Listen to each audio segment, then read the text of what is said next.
चलिए अब आपको बता दें कि गुना से सांसद निर्वाचित होने के बाद ज्योतिरादित्य सिंधिया की राज्यसभा की सीट रिक्त घोषित हो गई है। अब इस रिक्त सीट पर उपचुनाव होंगे। विधानसभा में संख्या के हिसाब से खाली होने वाली राज्यसभा की सीट फिर बीजेपी के खाते में जाना तय मानी जा रही है, लेकिन बीजेपी में ही एक सीट के लिए कई दावेदार सामने आए हैं। गुना से पूर्व सांसद केपी यादव की दावेदारी सबसे मजबूत मानी जा रही है। सबसे प्रबल यहां पर केपी यादव की दावेदारी मानी जा रही है। दरअसल चुनाव के प्रचार के दौरान अशोकनगर में अमित शाह ने एक सभा में पूर्व सांसद केपी यादव को दिल्ली ले जाने का संकेत दे चुके हैं। इससे अनुमान लगाया जा रहा है कि बीजेपी केपी यादव को राज्यसभा का टिकट दे सकती है। वहीं दूसरी तरफ पूर्व गृह मंत्री नरोत्तम मिश्रा और पूर्व मंत्री जयभान सिंह पवैया भी रेस में शामिल बताए जा रहे हैं।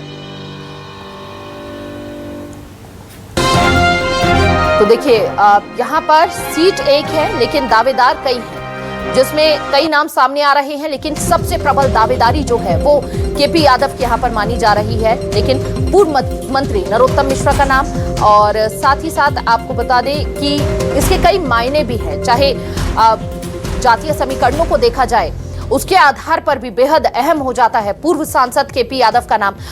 यादव वोटर्स को साधने का भी प्रयास, उनके समर्थक बीजेपी के लिए नाराजगी यहां पर ना बढ़े उसको लेकर भी यहां पर उनका रास्ता जो है वो साफ होता हुआ नजर आ रहा है। अमित शाह ने लोकसभा चुनाव के दौरान भी संकेत दिया था इस बात का। 2019 के चुनाव में सिंधिया को 1.25 लाख वोट से हराया था।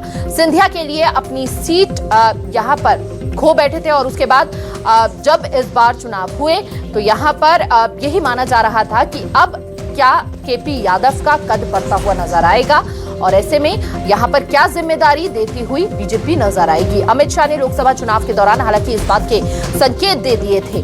ब्राह्मण चेहरा है नरोत्तम मिश्रा की, अगर बात की जाए यहां पर ब्राह्मण वोटर्स को साधते हैं, अमित शाह के करीबी माने जाते हैं। सबसे नरोत्तम मिश्रा न्यू ज्वाइनिंग टोली के संयोजक रहे हैं, सबसे ज्यादा न्यू ज्वाइनिंग करवाने में एक अहम भूमिका निभाई। लोकसभा चुनाव में 18,000 कांग्रेसियों को बीजेपी में शामिल कराया। शिवराज सरकार में गृह मंत्री रहे हैं नरोत्तम मिश्रा और ब्राह्मण चेहरा है। ऐसे में उनको क्या जिम्मेदारी दी जाती है, देखिए ये भी रेस में सबसे ज्यादा यहां पर आगे चल रहे हैं। और साथ ही आपको बता दें कि जयभान सिंह पवैया की अगर बात करें तो राम जन्मभूमि आंदोलन से जुड़े रहे हैं वो हमेशा से, और एक अलग छवि उन्होंने गढ़ी है। महाराष्ट्र भाजपा के सह प्रभारी भी रहे हैं, शिवराज सरकार में मंत्री भी रह चुके हैं, और इनके अनुभवों को देखते हुए ग्वालियर से सांसद रहे हैं। देखिए ये वो तमाम अगर इनके बैकग्राउंड को देखा जाए क्यों इनकी दावेदारी सबसे आगे मानी जा रही है, इसको हम विस्तार से लगातार आप तक पहुंचा रहे थे। साथ जुड़ चुके हैं राकेश, पद एक दावेदारी कई, और अब तो आरोप प्रति आरोप की राजनीति भी देखने को मिल रही है। साथ ही कांग्रेस भी कहीं ना कहीं चुटकी लेती हुई नजर आ रही है।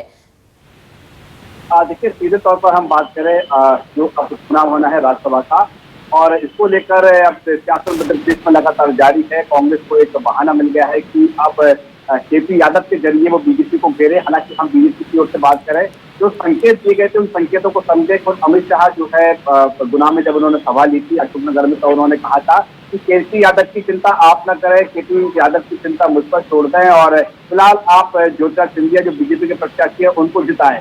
जनता ने ज्योतिरादित्य सिंधिया को भारी बहुमत के साथ जिताया है, तो सीधे तौर पर जो अमित शाह का संकेत है उसी ओर इशारा करता है कि जो राज्यसभा के बीजेपी के प्रत्याशी होंगे वो केपी यादव हो सकते हैं। हालांकि हम टिकट की दौड़ की बात करें, राज्यसभा की दौड़ की बात करें, तो उसमें नरोत्तम मिश्रा, जयभान पवैया जैसे दिग्गज नेता हैं जो कि उसी बेल्ट का प्रतिनिधित्व करते वहां से आते हैं, तो इनमें से किसी एक का चयन होना है। लेकिन इसकी ये भी चर्चा का दौर है कि राज्यसभा से कोई बाहर का नेता, मध्य प्रदेश के बाहर का नेता को भी जो बीजेपी है उम्मीदवार बना सकती है।